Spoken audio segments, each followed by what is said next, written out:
একটি পূর্ববঙ্গের রেসিপি, রুই মাছের মাথা দিয়ে লাউ শুক্তো। এর মাথায় পরিমাণ মতো লবণ ও হলুদ মাখিয়ে রাখলাম। এবার কড়াইয়ে দিয়ে দিলাম পরিমাণ মতো সর্ষের তেল। তেল গরম হয়ে গেছে, এবার মাছের মাথা দিয়ে দিলাম।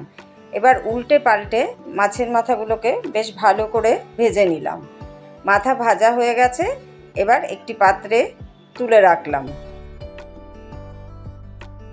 এবার ওই তেলেই দিয়ে দিলাম দুটো তেজপাতা, দিয়ে দিলাম সর্ষে, অল্প রাঁধুনি ও মেথি। ফোড়ন ভাজা হয়ে গেলে তারপরে দিয়ে দিলাম ঝিরিঝিরি করে কেটে রাখা লাউ।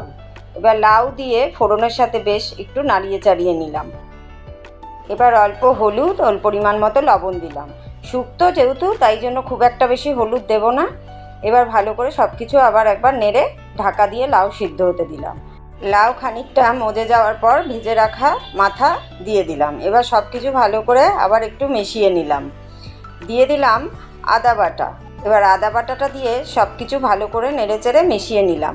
স্বাদের জন্য দিয়ে দিলাম পরিমাণ মতো চিনি। এবার সব কিছু ভালো করে মিশিয়ে নিলাম। এবার দিয়ে দিলাম হাফ কাপ পরিমাণে দুধ।